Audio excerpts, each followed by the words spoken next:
के अंदर में 3 इम्पॉर्टेंट पार्ट्स होते हैं। एक उसका रूट होता है, इसकी अलग एनाटमी पढ़ेंगे। उसके पास स्टेम होती है और लीफ होते हैं। ठीक है, 3 मेजर ऑर्गन होते हैं, तीनों की एनाटमी हम पढ़ने वाले हैं।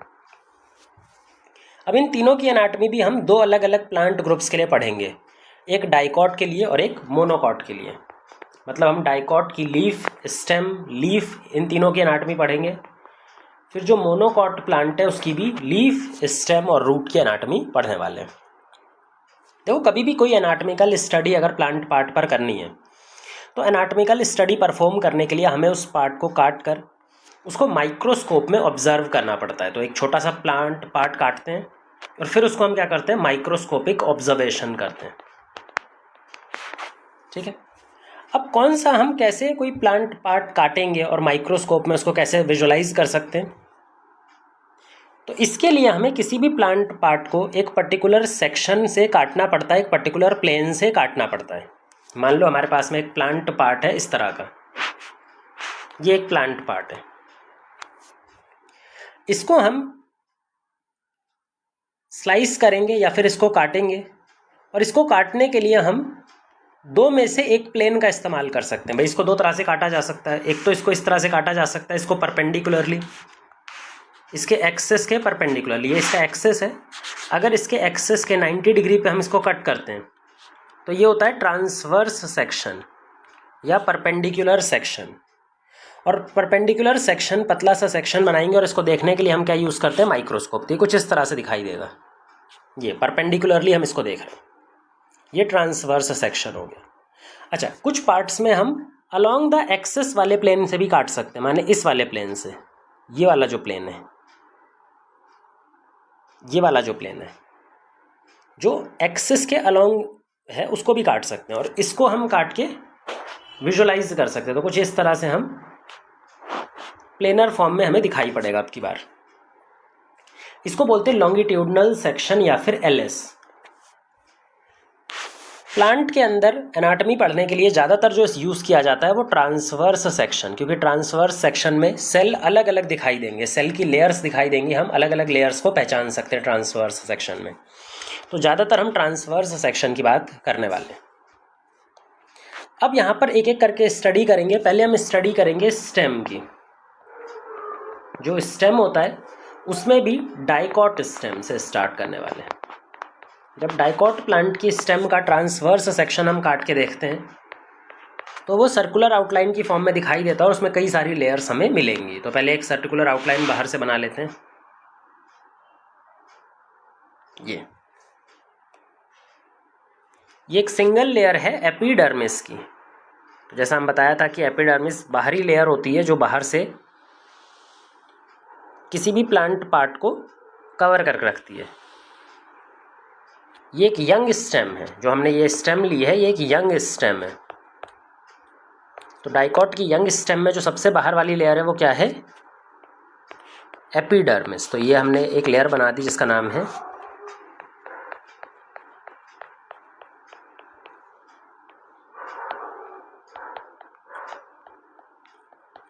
एपिडर्मिस। इस एपिडर्मिस पे कुछ एपिडर्मल अपेंडेजेस हैं, ट्राइकोम्स हैं। ट्राइकोम्स यानी मल्टी सेलुलर हेयर्स। ये मल्टी सेलुलर हेयर्स, ये बहुत सारे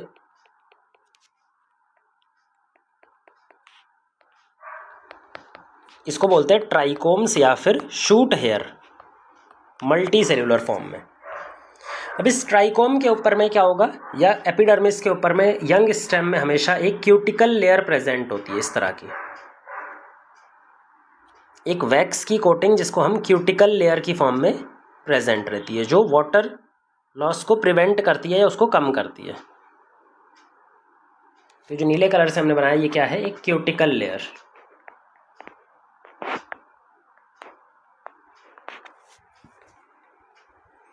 अब चलते हैं एपिडर्मिस के अंदर साइड पे। एपिडर्मिस के अंदर प्रेजेंट है कॉर्टेक्स। ठीक है, एपिडर्मिस के अंदर साइड पे क्या प्रेजेंट है, कॉर्टेक्स। कॉर्टेक्स जो कि ग्राउंड टिश्यू सिस्टम का पार्ट है। अब यहां पर जो कॉर्टेक्स है वो 2 डिफरेंट लेयर्स में बटा हुआ है।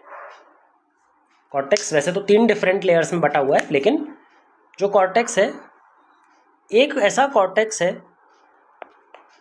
जो just beneath epidermis, epidermis layer के जस्ट नीचे है, इसको बोलते हैं हाइपोडर्मिस। तो कॉर्टेक्स का वो लेयर जो एपिडर्मिस के जस्ट नीचे है उसको बोलते हैं हाइपोडर्मिस।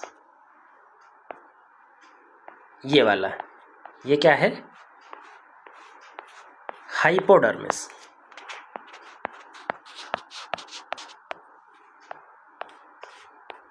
और ये हाइपोडर्मिस कौन से सेल का या किस तरह के सेल से बना हुआ है? ये जो हाइपोडर्मिस है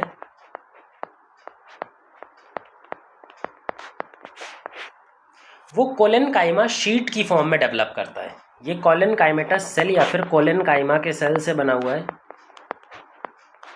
जो कोलेनकाइमा सेल कॉम्पैक्टली अरेंज्ड है, बहुत ही टाइटली आपस में अरेंज्ड है और कॉम्पैक्ट अरेंजमेंट करके एक कॉन्टिन्यूस शीट का फॉर्मेशन कर देते हैं, एक लेयर का फॉर्मेशन कर देते हैं। किसके नीचे? एपिडर्मिस के नीचे। कॉम्पैक्ट अरेंजमेंट का मतलब है कि इनके बीच में, सेल्स के बीच में जो इंटरसेल्यूलर स्पेस है वो नहीं होता। तो इंटरसेल्यूलर स्पेस यहाँ पर नहीं दिखाई देगा।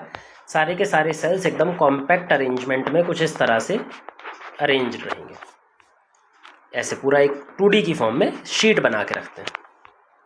अच्छा, कोलेनकाइमा की प्रॉपर्टी हमने जब कोलेनकाइमेटस टिश्यू पढ़ा था, कोलेनकाइमेटस सेल पढ़ा था, तो वहाँ पे बताया था कि कोलेनकाइमा किसी भी प्लांट पार्ट को फ्लेक्सिबिलिटी प्रोवाइड करता है, ये मैकेनिकल सपोर्ट प्रोवाइड करता है, बट उसको बहुत रिजिडिटी प्रोवाइड नहीं करता, फ्लेक्सिबिलिटी प्रोवाइड करता है।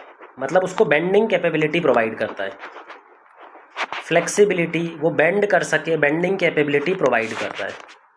तो जो यंग स्टेम आपने देखी होगी, यंग डाइकॉट स्टेम, वो आराम से बेंड हो जाती है। उसका रीज़न यही है कि उसके एपिडर्मिस के जस्ट नीचे कोलेनकाइमेटस लेयर प्रेजेंट है, जो कि हाइपोडर्मिस है।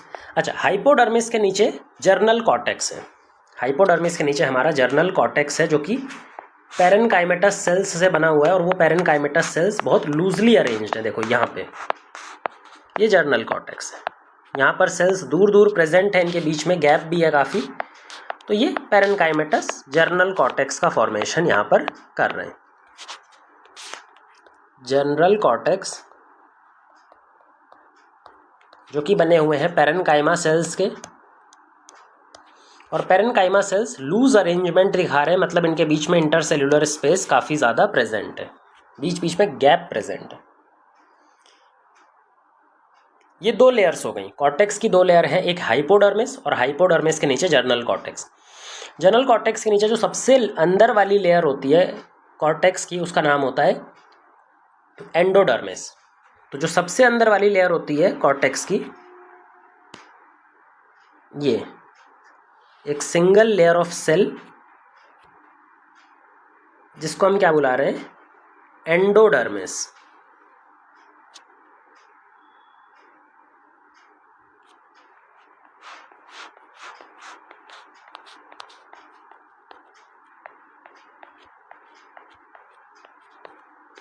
तो ये सबसे इनर मोस्ट लेयर है कॉर्टेक्स की और इसी का नाम होता है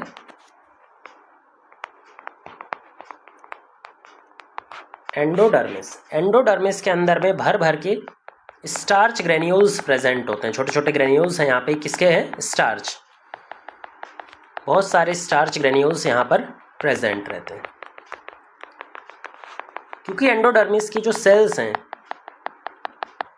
वो पेरेनकाइमेटस सेल्स होती हैं, लिविंग सेल होती हैं, और इनके अंदर में स्टार्च की लेयर प्रेजेंट है, मतलब स्टार्च के ग्रेन्यूल्स प्रेजेंट हैं। पेरेनकाइमा की सेल्स होती हैं और स्टार्च ग्रेन्यूल प्रेजेंट है इनके अंदर में।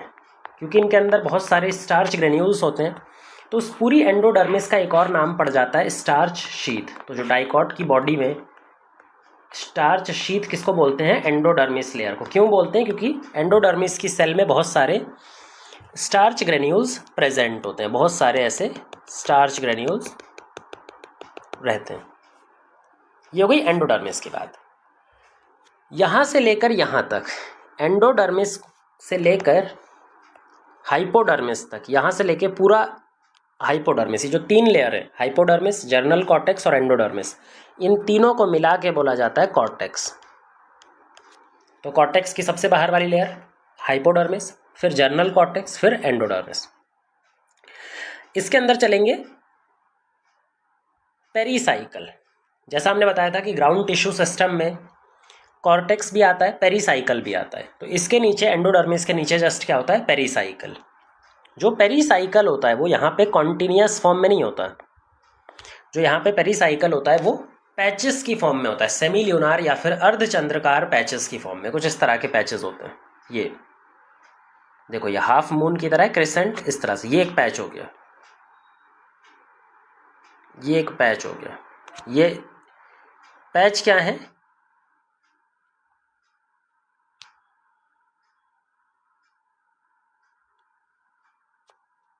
पेरीसाइकल को रिप्रेजेंट कर रहे हैं। ये पैचेस पेरीसाइकल को रिप्रेजेंट कर रहे होते हैं। तो यहाँ पे हमें लिखना पड़ेगा ये जो पैचेस हैं, ये या तो यहाँ पे बस इसको लेबल कर लेते हैं, पेरीसाइकल। जो पेरीसाइकल है, डाइकॉट स्टेम में पेरीसाइकल कौन से सेल का बना हुआ है? पेरीसाइकल स्क्लेरेनकाइमा सेल का बना होता है। मतलब वो एक्स्ट्रा सपोर्ट प्रोवाइड करता है। जो इसके अंदर वस्कुलर बंडल अभी देखेंगे हम, तो पेरीसाइकल के जस्ट नीचे या जस्ट अंदर साइड पे वस्कुलर बंडल्स होते हैं। उन वस्कुलर बंडल्स को एक्स्ट्रा सपोर्ट मिलता है with the help of pericycle. और ये पेरीसाइकल स्क्लेरेनकाइमा के सेल्स से बने हुए हैं। सेमी ल्यूनार पैचेस या फिर पैची फॉर्म में दिखाई पड़ते हैं। सेमी ल्यूनार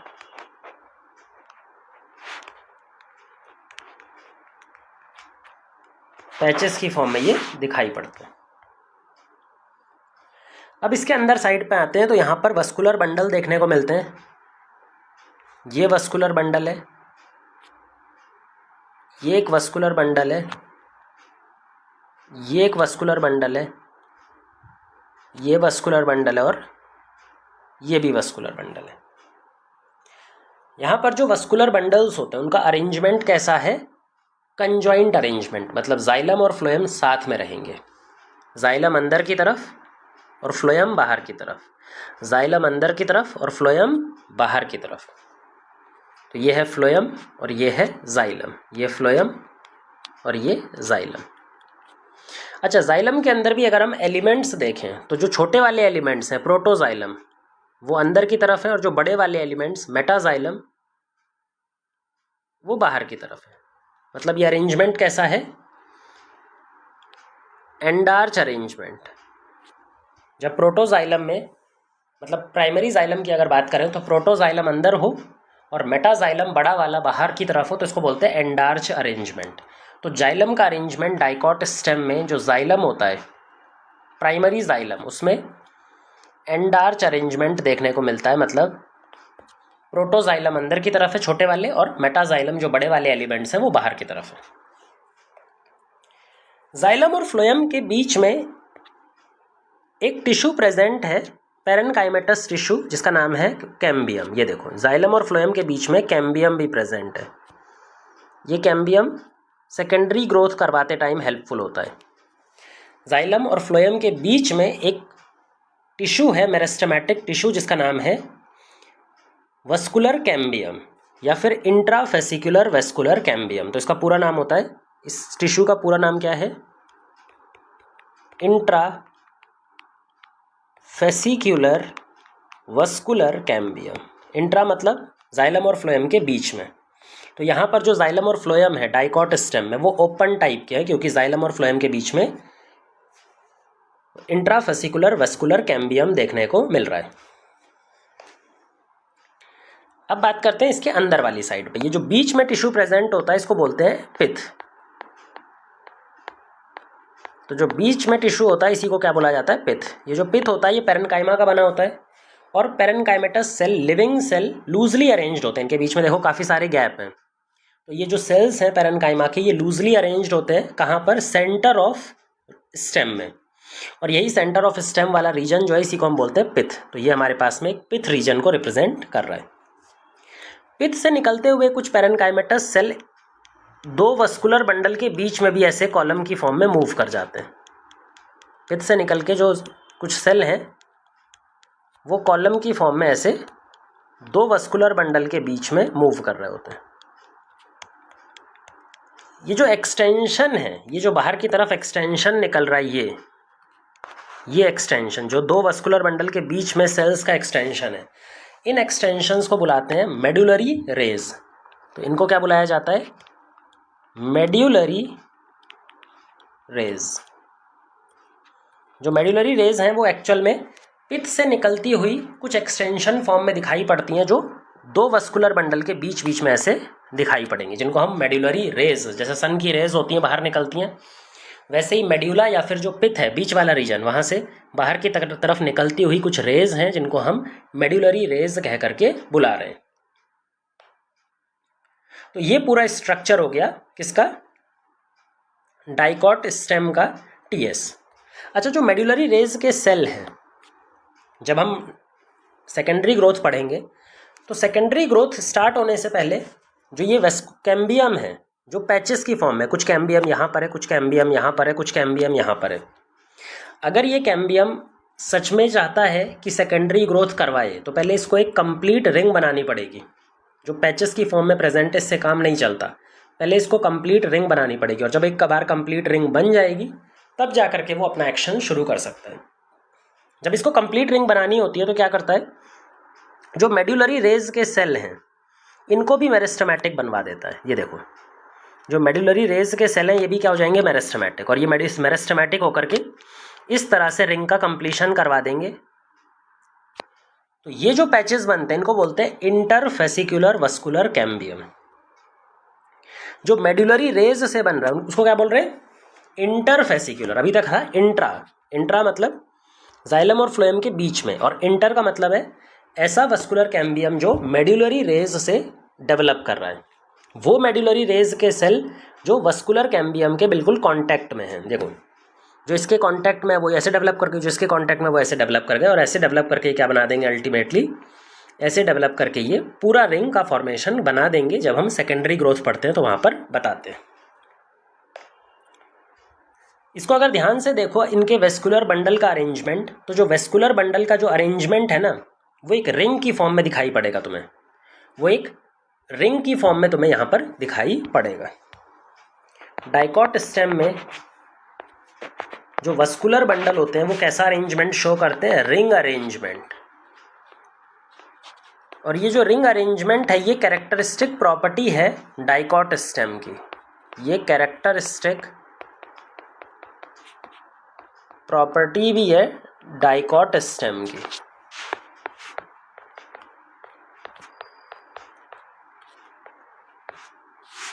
ये इंपॉर्टेंट चीज़।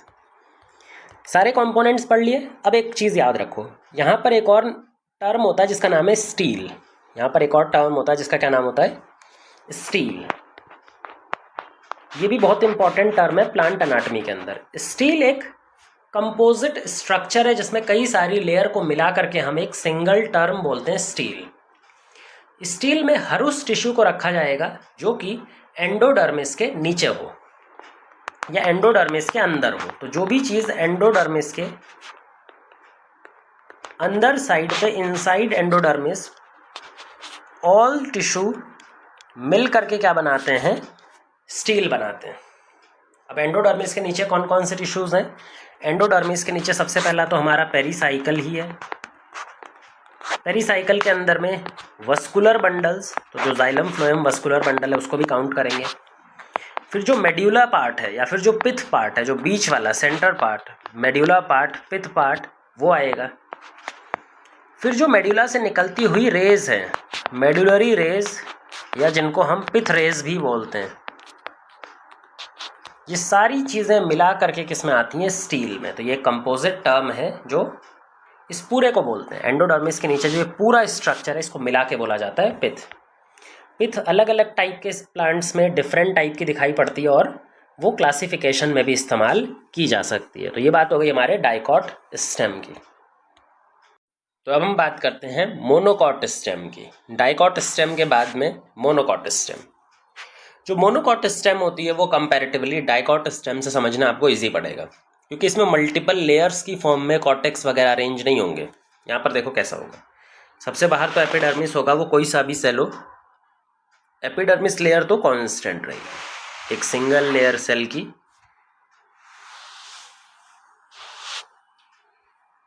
एपिडर्मिस, ये है एपिडर्मिस। एपिडर्मिस के ऊपर में एक क्यूटिकल लेयर भी रहेगी ही सही। तो ऐसे मान लीजिए पूरे में एंटायर बॉडी को कवर कर रही है ऐसे, ये क्यूटिकल लेयर है। और ये जो लेयर है ये है एपिडर्मिस। इस एपिडर्मिस में कोई भी शूट हेयर या ट्राइकोम प्रेजेंट नहीं होता। यहाँ पर कहीं भी देखिए शूट हेयर जो होगा वो एब्सेंट होता है मोनोकॉट स्टेम में। तो एपिडर्मिस के डायरेक्ट बाद हम अंदर साइड पे आते हैं, जो कि है मोनोकॉट स्टेम के अंदर वाले साइड पर। अब यहाँ पर हाइपोडर्मिस होता है। जो हाइपोडर्मिस होता है मतलब एपिडर्मिस के जस्ट नीचे वाला जो कॉर्टेक्स रीजन होता है, ये वाला, इसका जो हाइपोडर्मिस है वो स्क्लेरेनकाइमा का बनना है। जैसे हमने डाइकॉट स्टेम की बात की थी, तो डाइकॉट स्टेम में हाइपोडर्मिस किसका बना था? कोलेनकाइमा का। कोलेनकाइमा के होने की वजह से वो फ्लेक्सिबल नेचर का था। बट जो मोनोकॉट्स में हाइपोडर्मिस है ये बना है स्क्लेरेनकाइमा का। स्क्लेरेनकाइमा रिजिडिटी प्रोवाइड करता है, इसी वजह से जो मोनोकॉट स्टेम होती है वो यंग स्टेज में भी काफ़ी रिजिड होती है। अगर हम यंग मोनोकॉट स्टेम की भी बात करें तो वो फ्लेक्सिबल नहीं होगी, उस टाइम पर भी वो रिजिड होगी, क्योंकि उसके जो हाइपोडर्मिस लेयर है वो स्क्लेरेनकाइमा की बनी हुई है। अब हाइपोडर्मिस के अंदर जितना भी कॉर्टिकल सेल है वो सारा कॉर्टेक्स का सेल जर्नल कॉर्टेक्स की फॉर्म में मिलता है। मतलब हाइपोडर्मिस के अंदर जितना भी कॉर्टेक्स होगा वो सब कुछ पैरेनकाइमेटस सेल से बना होगा, और वो पैरेनकाइमेटस सेल्स लूजली अरेंज्ड होंगे। सारा कुछ ये बीच में है, ये जो सारा बीच में है इसको बोलते हैं जर्नल कॉर्टेक्स। जर्नल कॉर्टेक्स में लेयर वाइज अरेंजमेंट नहीं है, मतलब इसके अंदर में आपको कहीं पर पेरीसाइकल नहीं दिखेगा, एंडोडर्मिस नहीं दिखेगा, ये सब कुछ भी नहीं दिखेगा। यहाँ पर आपको लेयर वाइज अरेंजमेंट किसी चीज का मिल ही नहीं रहा है। तो यहाँ पर देखो बस पूरा का पूरा क्या है, जर्नल कॉर्टेक्स, ऐसे सेल्स अरेंज है। और सेल्स कौन से? पैरेनकाइमेटस सेल्स, ये पूरा जर्नल कॉर्टेक्स। अब इस जर्नल कॉर्टेक्स के बीच बीच में हमारे जो वस्कुलर बंडल्स हैं वो स्प्रेड हैं पूरे में। इस पूरे के अंदर में जो जर्नल कॉर्टेक्स है यहाँ पे जगह जगह पर क्या फैले हुए हैं? वस्कुलर बंडल्स, ये जो हम लाल कलर से बना रहे हैं।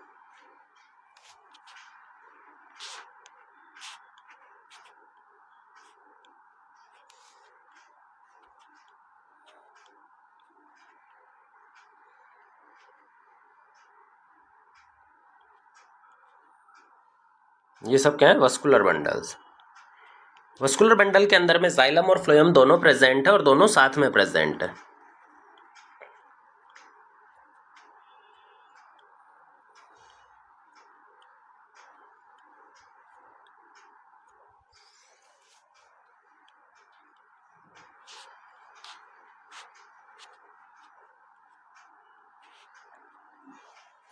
ये सारे हैं वस्कुलर बंडल्स। सारे के सारे जो वस्कुलर बंडल्स हैं वो कैसे हैं? कंजॉइंट टाइप के। सो अगर इनको एक को बाहर निकाल के हम ड्रॉ करें तो जो वस्कुलर बंडल है यहाँ पर वो कंजॉइंट टाइप का है, मतलब जाइलम और फ्लोएम साथ में होंगे। अंदर की तरफ जाइलम है और बाहर की तरफ फ्लोएम, तो अंदर की तरफ जाइलम फिर फ्लोएम। जैसे यहाँ पर देखो अंदर की तरफ जाइलम बाहर की तरफ फ्लोएम, यहाँ पर अंदर की तरफ जाइलम बाहर की तरफ फ्लोएम। तो सब में ऐसा ही का केस है, कंजॉइंट टाइप का अरेंजमेंट वस्कुलर बंडल का देखने को मिल रहा है। कंजॉइंट के साथ में क्लोज टाइप का, इनके बीच में कोई भी मेरिस्टेम नहीं है। जैसे जाइलम और फ्लोएम के बीच में जो मेरिस्टेम थी डाइकॉट्स के अंदर, वो जाइलम और फ्लोएम के बीच में कोई कैम्बियम या फिर वस्कुलर कैम्बियम देखने को यहाँ पर नहीं मिल रही। मतलब ये जो कंजॉइंट अरेंजमेंट है ये क्लोज्ड भी है। क्लोज्ड इसलिए क्योंकि मोनोकॉट स्टेम सेकेंडरी ग्रोथ नहीं करनी होती उसको, मोनोकॉट स्टेम कभी भी सेकेंडरी ग्रोथ नहीं करती। और जो वस्कुलर बंडल्स हैं वो सारे स्प्रेड हैं, जो वस्कुलर बंडल हैं वो किसी एक जगह पर लेयर्स की फॉर्म में नहीं है, वो पूरे कॉर्टेक्स के अंदर में स्कैटर्ड फॉर्म में दिखाई पड़ेंगे आपको इन एंटायर जर्नल कॉर्टेक्स।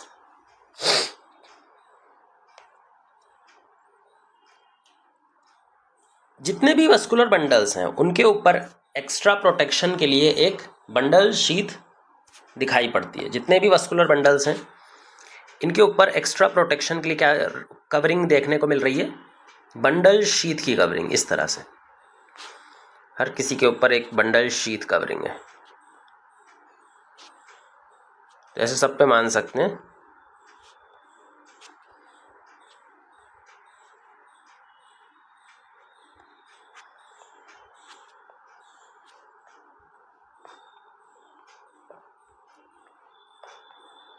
ये तो जितने भी वस्कुलर बंडल्स हैं उनके ऊपर में क्या देखने को मिल रहा है, ये एक कवरिंग जिसका नाम है बंडल शीथ। और ये बंडल शीथ स्क्लेरेनकाइमा की बनी हुई है ताकि सपोर्ट दे पाए। स्क्लेरेनकाइमा डेड सेल होते हैं, सपोर्ट दे पाते हैं, तो ये स्क्लेरेनकाइमेटस बंडल शीथ बनी हुई है। अच्छा, एक बार आप पूरा वस्कुलर बंडल शीथ के साथ बनाएंगे तो किस तरह का दिखाई देगा, देखो ऐसा। ये है बंडल शीथ सेल, यहां पे प्रेजेंट है फ्लोएम और अंदर की साइड पे प्रेजेंट है जाइलम। अब जो जाइलम का अरेंजमेंट है वो भी प्रोटोजाइलम, जो छोटे वाले एलिमेंट्स हैं वो अंदर की तरफ, सेंटर की तरफ, और मेटाजाइलम जो बड़े वाले हैं वो बाहर की तरफ। तो जाइलम में भी अगर बात करें तो प्राइमरी जाइलम का जो मेटाजाइलम है वो पेरीफेरी की तरफ होगा और प्रोटोजाइलम अंदर की तरफ होगा, सेंटर की तरफ होगा, बीच की तरफ होगा। तो ऐसा अरेंजमेंट क्या कहलाता है, एंड आर्च। तो इन दोनों का अरेंजमेंट स्टेम में एंड आर्च दिखाई पड़ता है। कुछ प्रोटोजाइलम के एलिमेंट्स जो स्टार्टिंग में बनते हैं उनके अंदर क्या देखने को मिलता है, वो डिसॉल्व हो जाते हैं और डिसॉल्व होकर के एक कैविटी छोड़ देते हैं। भाई कुछ प्रोटोजाइलम के जो एलिमेंट्स हैं वो खत्म हो जाते हैं, खत्म होने के बाद में एक गैप रह जाता है, उनकी जगह पर एक स्मॉल गैप रह जाता है जिसको हम बोलते हैं वाटर कैविटी। तो कई बार जाइलम के अंदर में या वस्कुलर बंडल में प्रोटोजाइलम के कुछ एलिमेंट्स के डिसॉल्व होने से, उनके कुछ एलिमेंट्स के खत्म होने से कुछ गैप क्रिएट हो जाते हैं जिनको हम बोलते हैं वाटर कैविटीज। तो वस्कुलर बंडल में हमें कई बार वाटर कैविटीज देखने को भी मिलती हैं इन मोनोकॉट स्टेम। तो ये कुछ कैरेक्टरिस्टिक फीचर्स हैं जो मोनोकॉट स्टेम के। अब हम नेक्स्ट बात करेंगे रूट की। स्टेम हमने डाइकॉट की पहले पढ़ ली, फिर मोनोकॉट्स की पढ़ ली। अब हम चलते हैं रूट पर। डाइकॉट रूट पहले पढ़ेंगे, फिर मोनोकॉट रूट। डाइकॉट रूट से स्टार्ट करते हैं। Dicot root,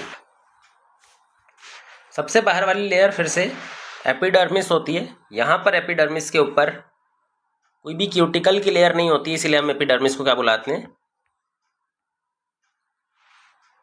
एपीब्लेमा।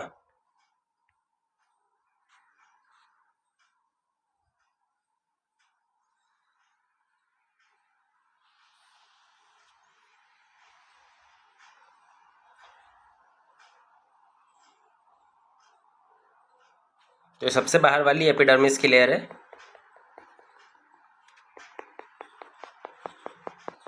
इस पर कोई क्यूटिकल नहीं होती है और इसीलिए इसको डिफरेंशिएट करने के लिए हम एपीब्लेमा भी बुला देते हैं।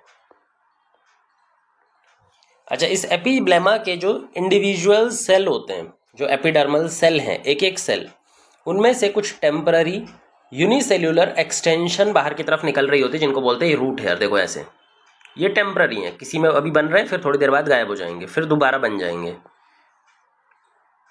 तो ये टेम्पररी, इस तरह के टेम्पररी क्या बोलते हैं इनको, रूट हेयर।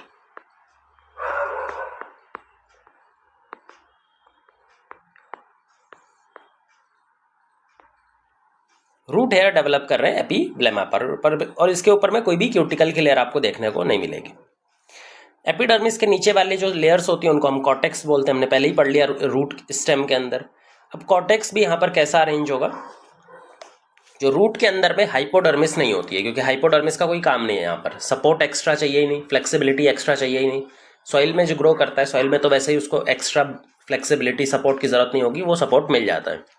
तो डायरेक्ट हमारे पास जर्नल कॉर्टेक्स होता है। तो यहाँ पर जो पूरी की पूरी लेयर होती है वो जर्नल कॉर्टेक्स की रहती है, पेरेन्काइमेटस सेल होते हैं और वो लूजली अरेंज रहते हैं ऐसे, ये पूरा ऐसे करके एक लेयर की फॉर्म में रहेगा जर्नल कॉर्टेक्स।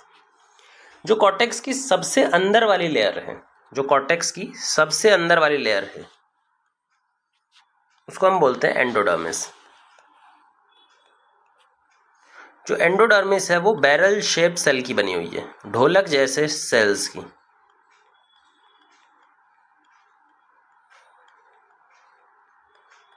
ऐसे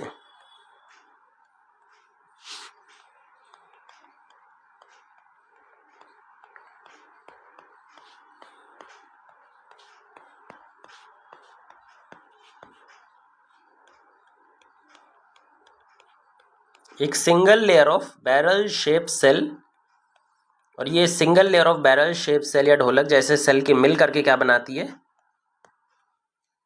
कॉर्टेक्स की सबसे अंदर वाली लेयर एंडोडर्मिस।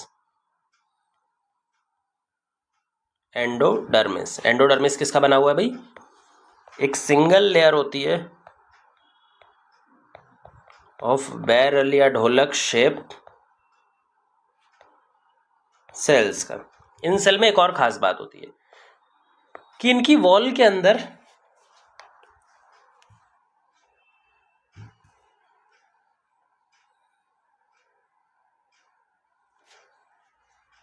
सुबेरिन नाम का एक वैक्स डिपोजिशन रहता है।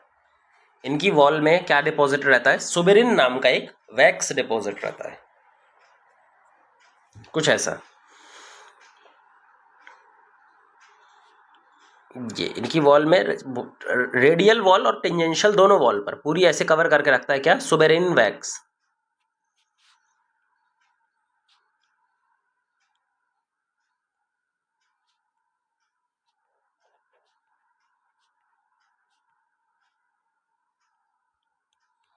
तो आप ऐसे बस डायरेक्ट बना सकते हैं, ये क्या है, सुबेरिन वैक्स। और सुबेरिन वैक्स किसकी वॉल में प्रेजेंट है, एंडोडर्मिस के जो सेल हैं उसकी वॉल में सुबेरिन वैक्स प्रेजेंट रहता है।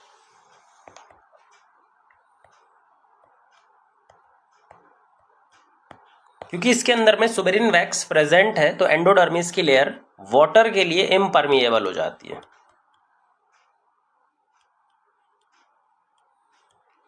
मतलब डायरेक्टली वाटर इसको क्रॉस नहीं कर सकता, रूट का काम है वाटर को एब्जॉर्ब करना।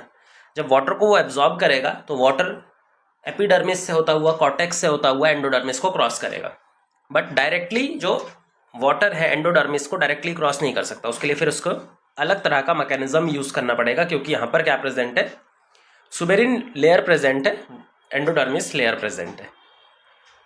तो यहाँ पर प्लांट चेक करता है कि एक स्पेशल मैकेनिज्म के थ्रू वाटर की क्वालिटी और वाटर की क्वांटिटी कितनी एंटर करवानी है, वो एंडोडर्मिस लेयर के थ्रू ही चेक करता है। तो ये बात हो गई एंडोडर्मिस की।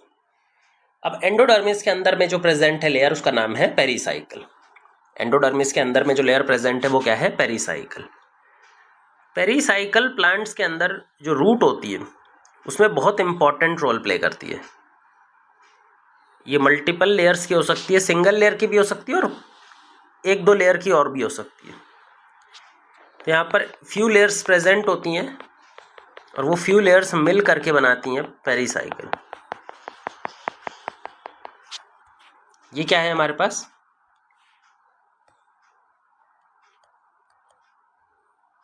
पेरीसाइकिल। पेरीसाइकिल किससे बना हुआ है, थिक वॉल्ड पेरेन्काइमा सेल्स।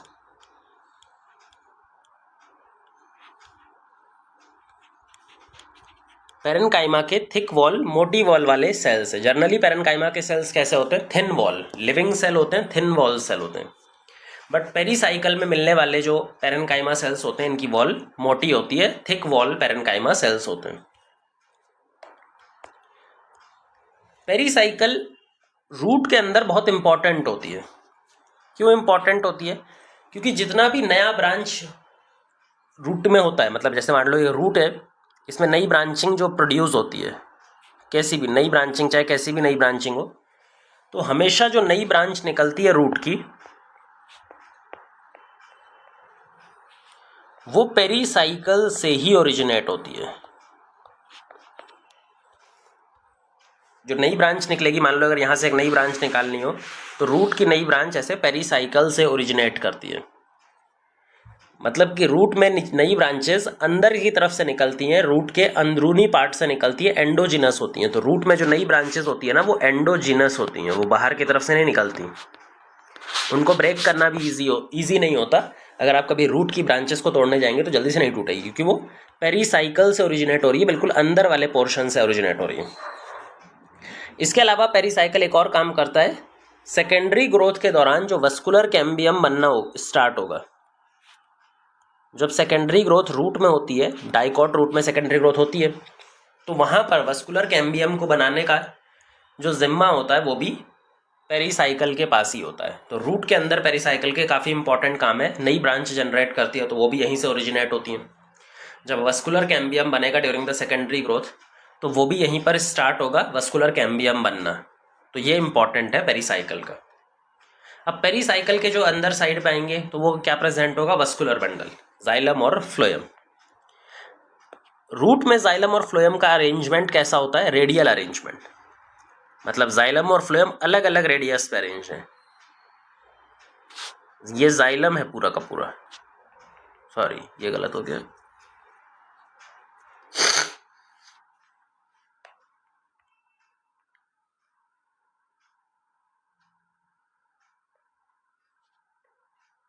ये पूरा का पूरा जाइलम है, जाइलम जाइलम जाइलम जाइलम। तो फ्लोएम कहाँ पर है, फ्लोएम इसकी अपो दूसरे वाली साइड पे, ये फ्लोएम है, फ्लोएम फ्लोएम फ्लोएम। अब देखो यहाँ पे जाइलम एक अलग रेडियस पे प्रेजेंट है, फ्लोएम एक अलग रेडियस पे प्रेजेंट है। अब की बार दोनों साथ साथ में चिपके हुए प्रेजेंट नहीं है। ऐसा अरेंजमेंट वस्कुलर बंडल का कहलाता है रेडियल अरेंजमेंट, रेडियल अरेंजमेंट। इन दोनों के बीच में रेडियस अलग अलग होगा। सबसे सेंटर में प्रेजेंट होता है पिथ, जहां पर पेरेन्काइमा के लिविंग सेल्स होते हैं। लेकिन डाइकॉट रूट के अंदर में पिथ कोई बहुत प्रोमिनेंट नहीं होती, बहुत ही छोटी सी होती है, रिड्यूस्ड होती है पिथ। तो ये हमारे पास में रिड्यूस्ड पिथ है, जो डाइकॉट्स के अंदर में रिड्यूस्ड होती है, बहुत छोटी होती है। जो पेरेन्काइमा के यहाँ वाले सेल हैं, जाइलम और फ्लोएम के बीच में जो सेल प्रेजेंट है पेरेन्काइमा के, इनको क्या नाम देते हैं, इनको नाम मिलता है कंजक्टिव टिश्यू। जो जाइलम और फ्लोएम के बीच में पेरेन्काइमा के सेल्स हैं, पेरेन्काइमा के टिश्यूज हैं, इनको क्या नाम देते हैं, कंजक्टिव टिश्यू। तो ये पूरा हो गया हमारा डाइकॉट रूट का टीएस या ट्रांसवर्स सेक्शन। यहां पर एक और चीज याद रखनी है, वस्कुलर बंडल का नंबर। अरेंजमेंट तो हमने बता ही दिया, रेडियल अरेंजमेंट है। जो नंबर देखने को मिलता है वो 2 से 4 देखने को मिलता है। तो या तो यहाँ पे डाइआर्च कंडीशन होगी, 2 वस्कुलर बंडल, 2 जाइलम 2 फ्लोएम, या फिर मैक्सिमम 4 हो सकते हैं, जिसको टेट्रार्च बोलते हैं, 4 जाइलम और 4 फ्लोएम। इससे ज़्यादा यहाँ पर देखने को नहीं मिलता। जब मोनोकॉट रूट की बात करेंगे तो वहाँ पे इसमें डिफरेंस आ जाएगा। अब यहाँ पे अगर मोनोकॉट रूट की बात करनी हो तो मोनोकॉट रूट भी ऑलमोस्ट डाइकॉट रूट जैसा ही टीएस दिखाई पड़ता है, सिर्फ बहुत ही माइन्यूट डिफरेंस होते हैं उसमें। कहाँ पर डिफरेंस होते हैं बस वो देख लेते हैं। देखो सारा डिफरेंस इसके वस्कुलर बंडल के अरेंजमेंट में और उनके नंबर में होता है, बाकी सब कुछ सेम है। यहाँ पर जो वस्कुलर बंडल का नंबर और अरेंजमेंट है, सिर्फ वो फर्क होता है। तो इसको तो कंप्लीट ऐसे ही रहने दो। यहाँ पर ये जो वस्कुलर बंडल्स होंगे,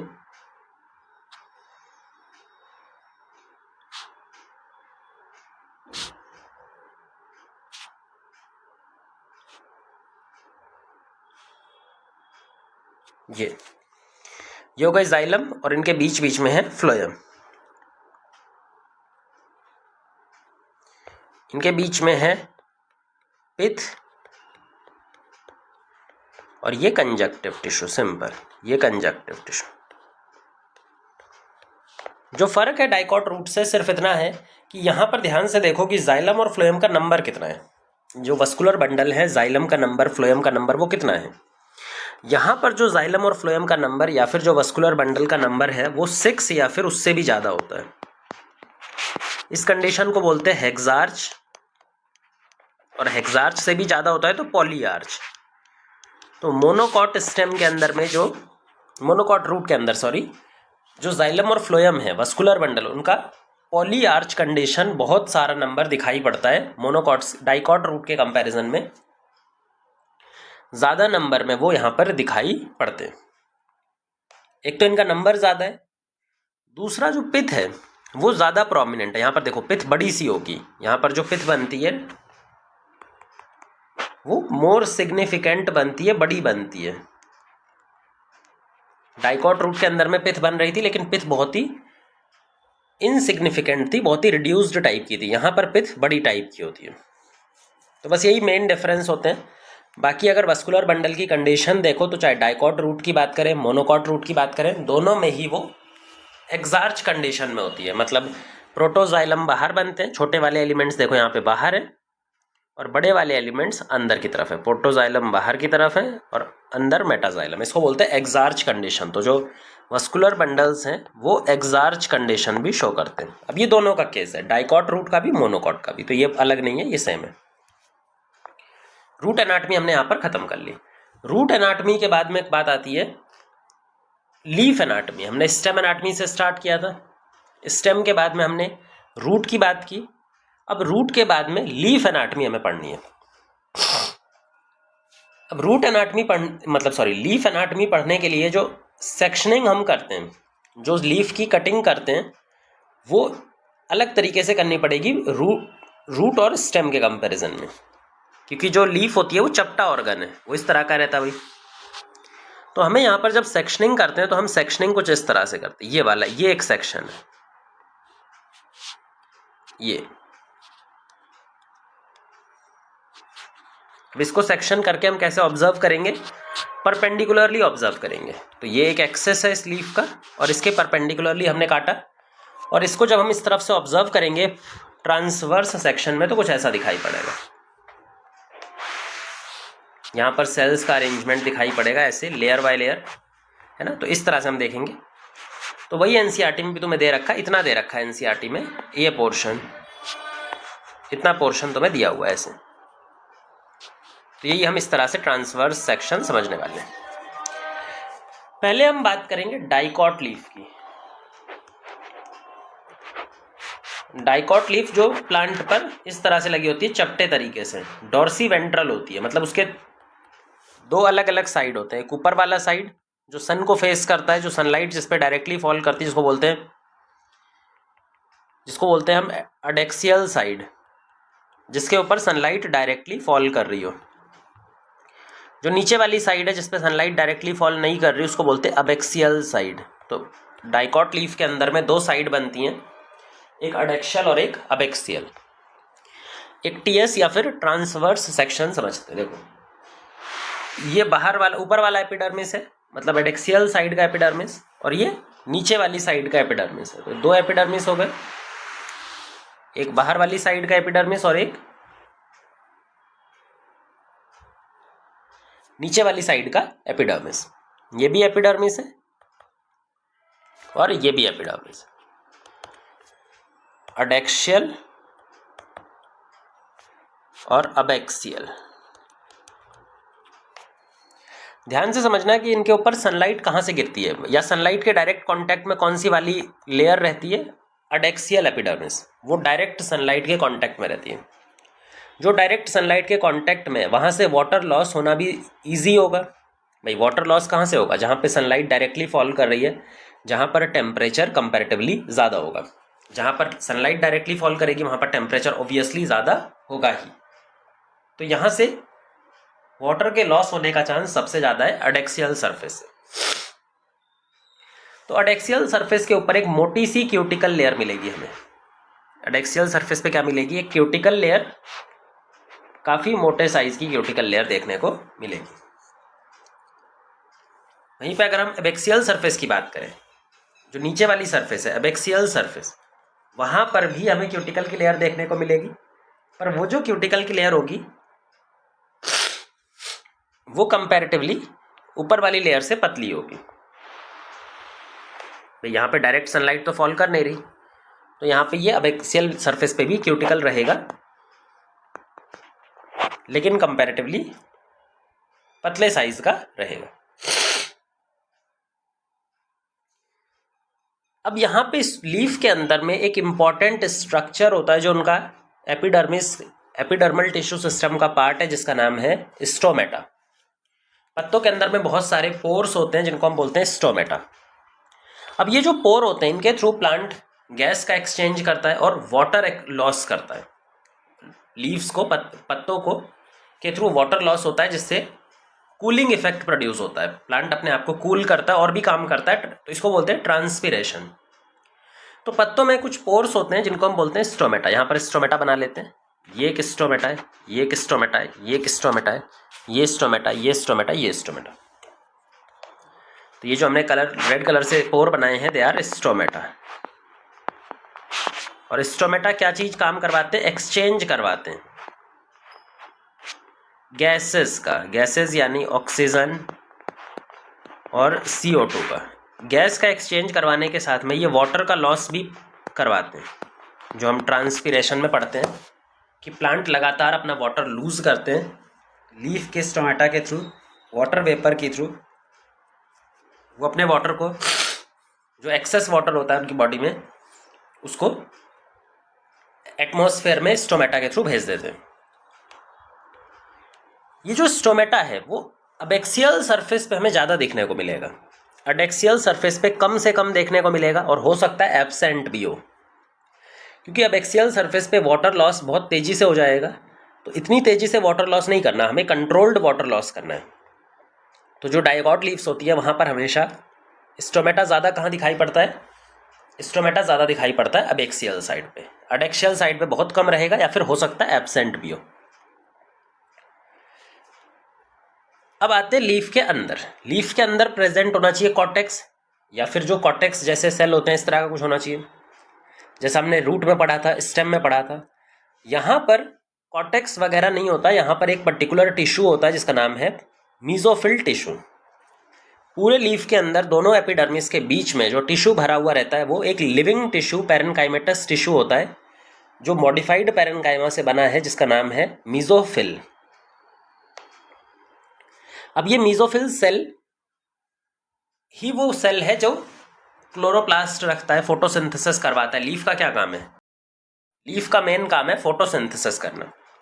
अगर यहाँ पे फोटोसिंथेसिस हो रहा है, मतलब इसके पास में क्लोरोप्लास्ट तो प्रेजेंट है इसके सेल में, पर कौन से सेल में? उन सेल को बुलाते हैं मीजोफिल सेल। तो यहाँ पे मीजोफिल सेल पूरा भरा पड़ा है। मीजोफिल सेल ग्रीन कलर के दिखाई पड़ेंगे ड्यू टू स्टोमेटा, और वो भी दो तरह के होते हैं। एक ऐसे लंबे लंबे अरेंज्ड होते हैं एडैक्सियल सरफेस पे, ऐसे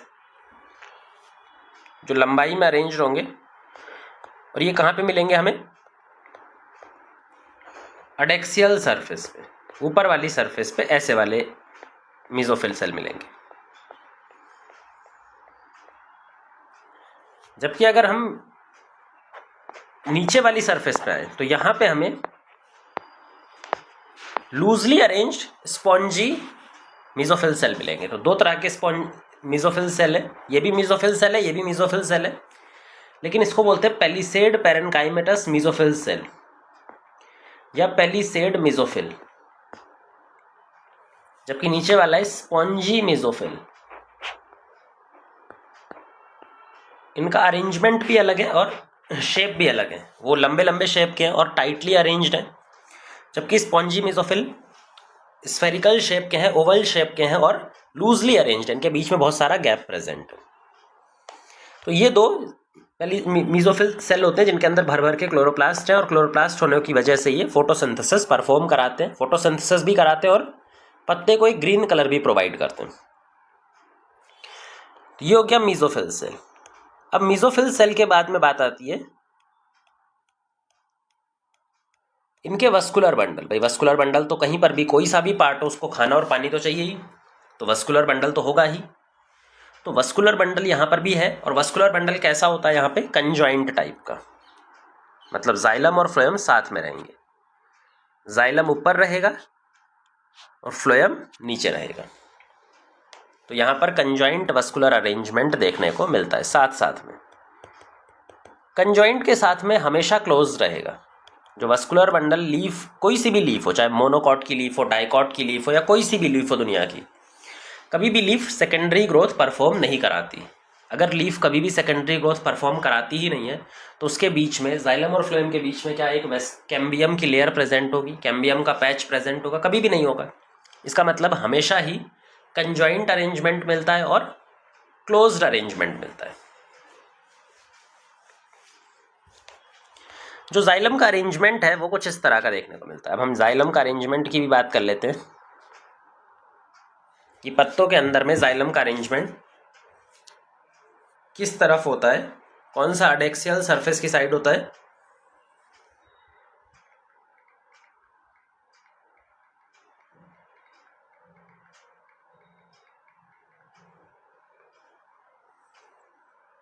और कौन सा अबेक्सियल सरफेस। तो जो जाइलम है उसमें ऐसा अरेंजमेंट रहता है। ऐसा अरेंजमेंट मतलब जो प्रोटोजाइलम है वो अंदर की तरफ है और जो बड़े बड़े एलिमेंट्स मेटाजाइलम है वो बाहर की तरफ है। बड़े वाले एलिमेंट्स बाहर की तरफ है और छोटे वाले एलिमेंट्स अंदर की तरफ है। तो ये प्रोटोजाइलम है और ये मेटाजाइलम। प्रोटोजाइलम एडेक्सियल सरफेस की तरफ है, मेटाजाइलम बाहर की सरफेस की तरफ है, अबेक्सियल सरफेस की तरफ। ये थोड़ा याद रख सकते हैं।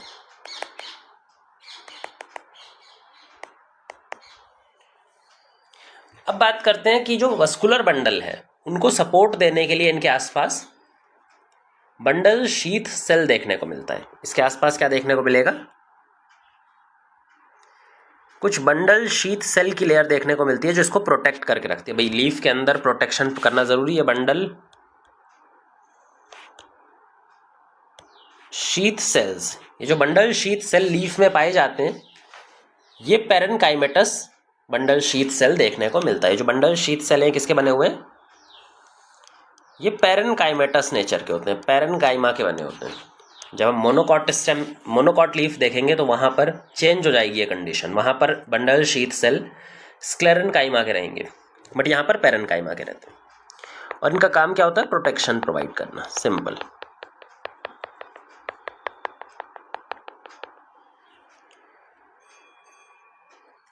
बंडल शीथ सेल के अलावा यहाँ पे कनेक्टिव टिश्यू भी रहता है जो इसको कनेक्ट करके रखता है दोनों साइड से। वो भी पैरेनकाइमेटस होता है या कोलेनकाइमेटस होता है। यहाँ पे कुछ कनेक्टिव रहता है इस तरह से, दोनों साइड पे इसको कनेक्ट करने का काम करता है। तो ये दोनों कनेक्टिव हैं। तो ये बन गया पूरा एक डाइकॉट लीफ का anatomy, transverse section, perpendicular section. अब डाइकॉट लीफ में आपने देखा होगा, अगर आपने ध्यान से देखा वहाँ पे, तो बहुत सारी वीन्स दिखाई पड़ती हैं। एक बहुत बीच वाली बीन दिखाई पड़ती है मोटी सी, फिर उसके बाद पतली पतली ये, फिर इसके बाद और पतली हो जाती हैं, लगातार पतली होती हुई चली जाती हैं। सबसे मोटी बीच में, फिर पतली, फिर और पतली और पतली, ऐसे।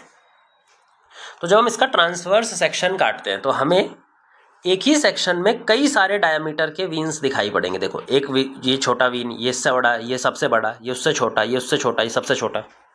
तो एक ही ट्रांसवर्स वीन में हमें बहुत सारे अलग अलग डायमीटर के वीन्स दिखाई पड़ते हैं। वीन्स वो रीजन है जहाँ से वस्कुलर बंडल पास होते हैं।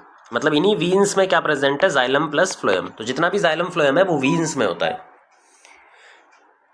तो अगर हम लीफ में एक सेक्शन बनाएंगे तो हमें एक वस्कुलर बंडल दिखाई नहीं पड़ेगा, हमें बहुत सारे वस्कुलर बंडल दिखाई पड़ेंगे और उनका साइज भी वेरी करेगा। जो सबसे सेंटर वाला वस्कुलर बंडल है वो सबसे बड़ा होगा, और दूर जाने पे ये मिड रिब है, ये बीच वाला जो मिड रिब होता है, मिड वीन होती है, उसका वस्कुलर बंडल है। और साइड में जाने पे वस्कुलर बंडल का साइज छोटा होता रहेगा। अंदर जाइलम फ्लोएम, जाइलम फ्लोएम, इधर भी xylem phloem, xylem phloem, xylem phloem रहेगा, सब कुछ वैसा ही। लेकिन साइज उसका छोटा होता जाएगा। और साइज छोटा क्यों हो रहा है? क्योंकि जैसे डाइकॉट लीफ में रेटिकुलेट वेनेशन होती है, मोटी वाली बीन सबसे बड़ी, बीच वाली सबसे मोटी होती है, फिर वो पतली होती है, फिर और पतली होती है, फिर और पतली होती है। तो जो वस्कुलर बंडल है उनका साइज छोटा होता जाएगा, बीच वाली मिडरिब का सबसे ज्यादा होगा। अब बात करते हैं मोनोकॉट लीफ का। डाइकॉट लीफ समझ लिया, लास्ट बचा है जो हमारे पास, लास्ट एकदम है, दैट इज मोनोकॉट लीफ। जो मोनोकॉट लीफ होते हैं उनके बारे में पहले तो अरेंजमेंट समझ लेते हैं। मोनोकॉट लीफ का अरेंजमेंट ऐसा होता है, ऑलमोस्ट इरेक्ट होता है। जैसे आपने घास वगैरह देखी होगी तो मोनोकॉट में आते हैं, और मोनोकॉट की लीफ हमेशा ऐसे इरेक्ट फॉर्म में दिखाई पड़ती है। अगर वो ऐसे सीधे फॉर्म में दिखाई पड़ेगी तो सनलाइट कहाँ पड़ेगी? सनलाइट दोनों साइड पे इक्वली पड़ती है ऑलमोस्ट। यहाँ पे चपटा सरफेस नहीं है कि सनलाइट एक तरफ ज़्यादा पड़ रही है दूसरी तरफ कम पड़ रही है। यहाँ पर सनलाइट ऑलमोस्ट बराबर पड़ती है दोनों साइड पे। क्योंकि यहाँ पर सनलाइट दोनों साइड बराबर पड़ती है, इसीलिए हम इसको कई बार आइसोबाइलेटरल लीफ भी बोलते हैं। मोनोकॉट लीफ को आइसोबाइलेटरल लीफ भी बोला जाता है।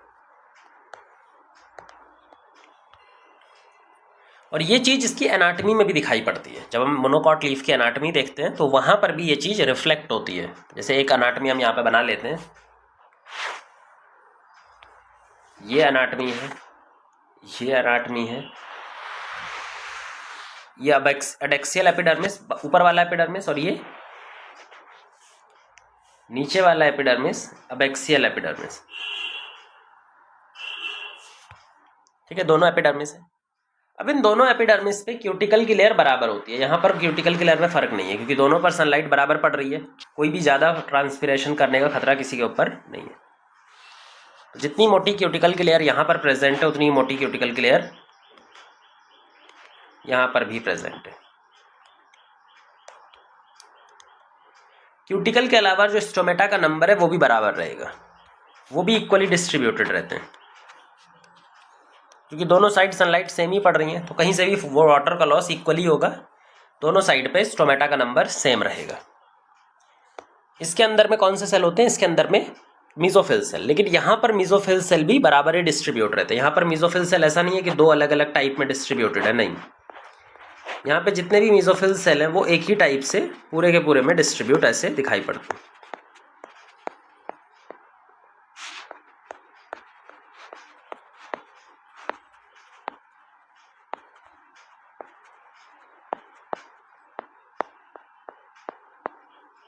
ये पूरा एक सिंपल सिंगल फॉर्म में मीजोफिल ऐसे डिस्ट्रीब्यूटेड रहता है। अब वस्कुलर बंडल की बात कर लेते हैं। वस्कुलर बंडल वही जाइलम फ्लोएम कंजॉइंट टाइप के दिखाई पड़ेंगे, वो तो हमेशा ही रहते हैं। ओपन क्लोज टाइप के दिखाई देंगे, इनके बीच में कोई कैम्बियम नहीं होगा। इनके बगल बगल में स्क्लेरन काइमा का बंडल शीथ होगा। अब की बार जो बंडल शीथ यहाँ पर दिखाई पड़ेगा, यहाँ पर वो बंडल शीथ कैसा दिखाई पड़ेगा? स्क्लेरन काइमा का बंडल शीथ सपोर्ट देता है। बंडल शीथ के आसपास पे प्रेजेंट होंगे कनेक्टिव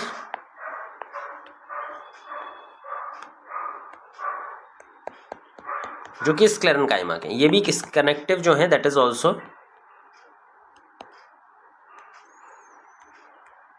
कनेक्टिव जो भी स्क्लेरन काइमा के होते हैं। बस ये सिंपल सा हो गया, यही लीफ का अरेंजमेंट है फॉर द मोनोकॉट स्टेम। याद जो रखना है बस कि दोनों साइड बराबर होती हैं। तो दोनों साइड बराबर है तो क्यूटिकल भी बराबर है, स्टोमेटा भी बराबर है, मीजोफिल सेल भी एक ही तरह से अरेंज्ड है, और जो वस्कुलर बंडल है वो बीच में प्रेजेंट है। अच्छा, मोनोकॉट लीफ अगर आपने ध्यान से देखी हो तो वहाँ पर विनेशन कैसा होता है, वीन्स कैसे होते हैं? पैरेलल। वहाँ पे ऑलमोस्ट सारे के सारे वीन्स इक्वली होते हैं। बीच वाला एक मोटा वीन होता है, लेकिन उसके अलावा सारे वीन्स बराबर ही साइज के होते हैं, पैरेलल ही होते हैं। अगर हम इसका ऐसे ट्रांसवर्स सेक्शन एक काटेंगे भी और इसको ऑब्जर्व करेंगे तो सारे के सारे जो वस्कुलर बंडल है वो बराबर साइज के आएंगे, पैरेलल अरेंजमेंट और बराबर साइज के, क्योंकि सारे वीन्स भी बराबर हैं। जो मिडरिब वाला वीन है, जो मिडरिब वाले वस्कुलर बंडल है वो थोड़े से साइज में बड़े रहेंगे, बाकी सारे बराबर साइज के रहेंगे। तो ये छोटे रहेंगे और सब बराबर साइज के रहेंगे। मिडरिब वाला बीच में थोड़ा सा बड़ा रहता है, बाकी सब ये वाले छोटे। इनको बोलते हैं पैरेलल विनेशन, ये दिखाता है एनाटॉमी के थ्रू। तो ये मोनोकॉट लीफ की बात हो गई। मोनोकॉट लीफ के कई बार कुछ सेल जो अडेक्शियल एपिडर्मिस पे, इस वाली एपिडर्मिस पे देखने को मिलते हैं, वो क्या करते हैं, अपने आप को मॉडिफाई कर लेते हैं इनटू बलीफॉर्म सेल में। वो भी मिड रिब के ऊपर में, जो मिड वीन है उसके ऊपर कुछ सेल अपने आप को कैसे मॉडिफाई कर लेते हैं, एपिडर्मिस के सेल, बुलीफॉर्म सेल। ये बुलीफॉर्म सेल्स क्या होते हैं, लार्ज सेल्स होते हैं जिनके अंदर क्लोरोप्लास्ट नहीं मिलता, इसलिए कलरलेस होते हैं। इनका काम होता है वाटर की मदद से, वाटर के अपने अंदर में वाटर के लेवल को रेगुलेट करके लीफ की फोल्डिंग करवाना या फिर स्ट्रेचिंग करवाना। तो ये कुछ ऐसे रहते हैं, जब मान लो ये पत्ता है और इसकी एडेक्सियल सरफेस पे, ऊपर वाली सरफेस पे ऐसे बलीफॉर्म सेल्स हैं। जब बुलीफॉर्म सेल्स में हम पानी ज़्यादा भर देते हैं, मतलब वो टर्जिड होते हैं, उनके अंदर में वाटर लेवल बढ़ जाता है, जब वो टर्जिड रहते हैं तो लीफ कैसा रहेगा, एकदम स्ट्रेच्ड रहेगा। लीफ एकदम स्ट्रेच्ड रहेगा क्योंकि बीच वाली मिडरिब के आसपास ये प्रेजेंट रहते हैं। जब इनके अंदर से पानी रिमूव हो जाएगा, ये फ्लैसिड हो जाएंगे, तो लीफ क्या हो जाता है, अंदर की तरफ कर्ल हो जाएगा। ऐसे ये अंदर की तरफ फोल्ड कर देते हैं, लीफ को ऐसे चपटा कर देते हैं इस तरफ से, ये भी इस तरफ से कर्ल हो जाएगा, इस तरफ से कर्ल हो जाएगा। तो कई बार आपने देखा होगा जो ग्रास वगैरह होती हैं वो दोनों साइड से कर्ल होती हैं, वो इसी वजह से होती है, इन बलीफॉर्म सेल के वाटर लेवल, वाटर रेगुलेशन की वजह से।